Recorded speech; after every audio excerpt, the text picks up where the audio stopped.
नमस्कार दोस्तों, आप देख रहे हैं इंडिया डेली का डिजिटल प्लेटफॉर्म और मैं हूं आपके साथ तान्या त्यागी। क्या आप जानते हैं कि रूस से तेल खरीदने वाले देशों पर अमेरिका टैरिफ लगाने की तैयारी कर रहा है और ये फैसला भारत के लिए कितनी बड़ी चुनौती साबित हो सकता है, इसका जवाब खोजने के लिए हमें यूक्रेन रूस युद्ध और वैश्विक राजनीति की जटिलताओं को समझना होगा।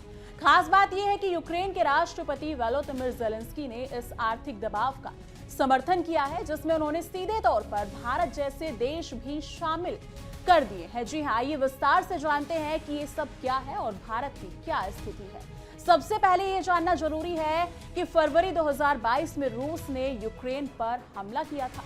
जी हाँ, जिसके बाद अमेरिका और उसके पश्चिमी सहयोगियों ने रूस पर कड़े आर्थिक प्रतिबंध लगाए। इन प्रतिबंधों का मकसद था रूस की आर्थिक शक्ति को कमजोर करके युद्ध को खत्म करना। लेकिन इस बीच कई देश रूस से तेल, गैस और अन्य जरूरी चीजें खरीदना जारी रखे हुए हैं। भारत भी उन देशों में से एक है जो रूस से किफायती कीमत पर तेल खरीद रहे हैं। यही बात अमेरिका को पसंद नहीं आ रही है। यूक्रेन के राष्ट्रपति ज़ेलेंस्की ने हाल ही में कहा है कि वो जो देश रूस के साथ व्यापार कर रहे हैं उन पर आर्थिक दबाव डालना सही है। उनका कहना है कि रूस की आर्थिक ताकत को कम करने के लिए कदम जरूरी है ताकि युद्ध जल्द खत्म हो सके। ज़ेलेंस्की ने विशेष रूप से उन देशों पर टैरिफ लगाने के पक्ष में आवाज उठाई है जो रूस से तेल खरीदते हैं। इसका तात्पर्य सीधे भारत जैसे बड़े तेल खरीदार देशों की तरफ था। अमेरिका भी इस दिशा में कड़े कदम उठाने की तैयारी कर रहा है। अमेरिकी राष्ट्रीय आर्थिक परिषद ने निर्देशक केविन हेडसेट ने स्पष्ट कहा है कि जो देश रूस की आर्थिक मदद दे रहे हैं उन पर जवाबी कार्रवाई की जाएगी। उन्होंने विशेष रूप से भारत का उदाहरण देते हुए कहा कि भारत को इस मामले में सतर्क रहना चाहिए। इसका मतलब साफ है कि भारत पर आर्थिक प्रतिबंध लगने की संभावना बनी हुई है। लेकिन भारत ने इस पूरे मामले में संतुलित और शांतिपूर्ण रुख अपनाया है। प्रधानमंत्री नरेंद्र मोदी ने युद्ध के समाधान के लिए कई बार यूक्रेन के राष्ट्रपति ज़ेलेंस्की से बातचीत की।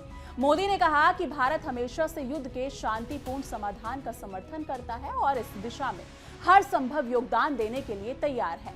विदेश मंत्री एस जयशंकर ने भी यूक्रेन के विदेश मंत्री से बात की और स्पष्ट किया कि भारत स्थायी शांति चाहता है। भारत की ये नीति इसलिए महत्वपूर्ण है क्योंकि देश को अपनी ऊर्जा सुरक्षा का भी ख्याल रखना है।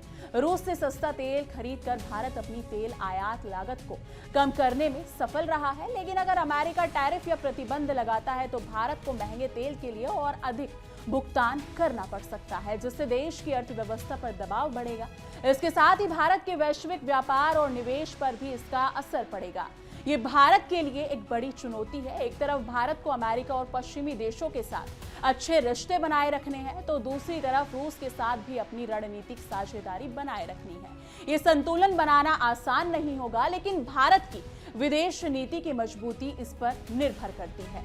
आगे का रास्ता क्या होगा? भारत को अपनी कूटनीति को और मजबूत करना होगा। उसे विश्व मंच पर एक सक्रिय और समझदार भूमिका निभानी होगी ताकि न केवल देश के हित सुरक्षित रहे बल्कि वैश्विक शक्ति और स्थिरता भी कायम हो सके। भारत की भूमिका इस संघर्ष के निपटारे में निर्णायक हो सकती है। तो दोस्तों, क्या आपको लगता है कि भारत को अमेरिका के दबाव में आकर अपनी ऊर्जा नीति में बदलाव करना चाहिए या क्या भारत को अपनी रणनीति बनाए रखते हुए शांति के लिए प्रयास जारी रखना चाहिए?